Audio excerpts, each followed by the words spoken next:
हमारे संत महात्माओं ने, सूफी संतों ने, मंदिरों और खानकाहों ने भाषा की समृद्धि के लिए बहुत काम किया है। ठीक है कि हम विश्वविद्यालय में हिंदी पढ़ाते हैं, स्कूल में पढ़ाते हैं, लेकिन शायद यदि योगदान की बात होगी तो भारत के विश्वविद्यालय आधुनिक समय में उतना योगदान नहीं कर पाए जितने हमारे संत महात्माओं ने किया है। आप एक कहावत सुने होंगे, लोकोक्ति, मन चंगा तो कठौती में गंगा। काफ़ी हम लोग प्रयोग करते हैं इसको अपनी बोली बानी में, कुछ लिखने में। यह कहावत संत रैदास की है। कहानी आती है कि संत रैदास जूता बनाते थे, बहुत अच्छी क्वालिटी का और समय पर बना करके देते थे, और जूता बनाने के कारण एक अच्छे जूता बनाने वाले के रूप में उनको लोग जानते थे।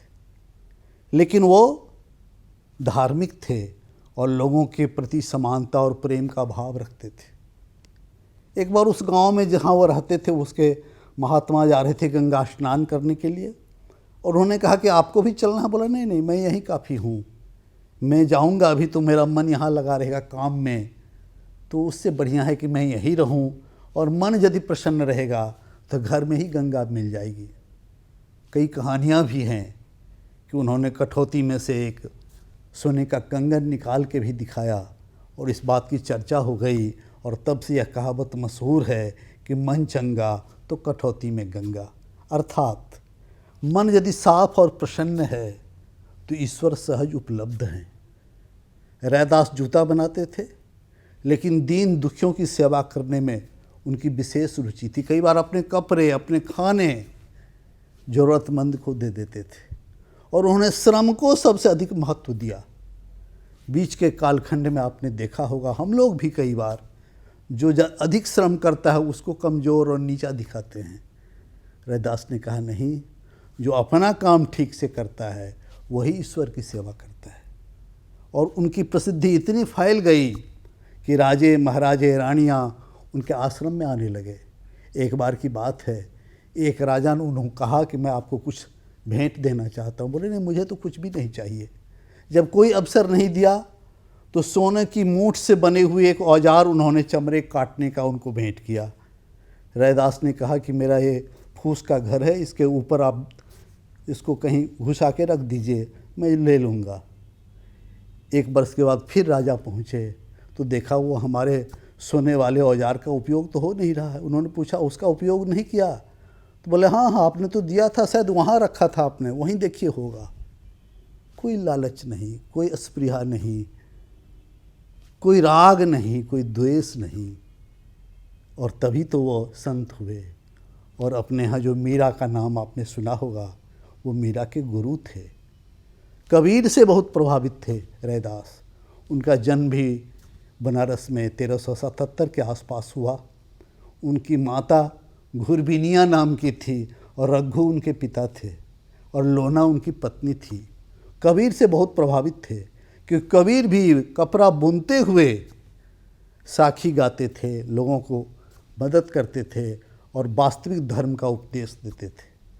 कबीर के कहने पर रैदास ने रामानंद स्वामी को गुरु बनाया, और वही गीत गाते रहे जिसमें श्रम का महत्व था, समानता की भावना थी, और दिखावा नहीं होकर के एक दूसरे की मदद का भाव था। रैदास को आप यदि ठीक से पढ़ेंगे तो उनके जीवन में श्रम की प्रतिष्ठा मिलेगी, कमज़ोर और निचले तबके लोगों के प्रति सम्मान का भाव मिलेगा। वो धर्म को कहते थे कि अहंकार दूर करने वाला होना चाहिए, और बहुत अच्छा उदाहरण देते थे कि मान लीजिए शक्कर यदि ज़मीन पर गिरी हुई है तो अहंकारी हाथी उसे ग्रहण नहीं करेगा, लेकिन छोटी सी चींटी जो छोटी है कद काठी में, वो शक्कर लेके चली जाएगी। तो जो अहंकार का त्याग करेगा और अपना काम ठीक से करेगा, वही वास्तव में ईश्वर का भक्त है। यह प्रेरणा उन्होंने दी।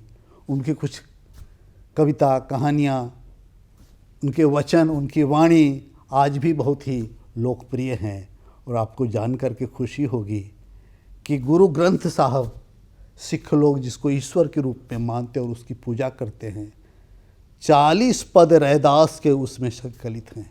गुरु ग्रंथ साहिब में रैदास के 40 पदों को शामिल किया गया है, और उसको लोग बड़े ही आदर से गुरु ग्रंथ साहब के रूप में प्रणाम करते और पूजा करते हैं।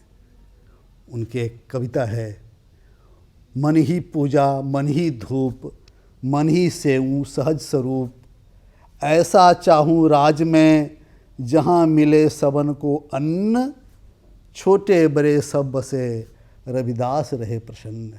जिस कालखंड में हुए थे बहुत लोग भूख से मरते थे, भोजन बड़ी समस्या थी, इसे सबको अन्न मिले और सबको आदर मिले, ऐसे राज्य की उन्होंने कल्पना की।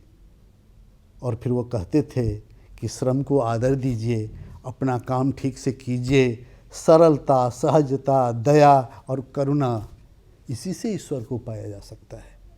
रैदास जैसे सामान्य जीवन जीने वाले संत वास्तव में समाज के आदर्श हैं और उन्होंने न केवल हमारी भाषा को समृद्ध किया बल्कि हमें एक अच्छे जीवन जीने की परिकल्पना भी दी।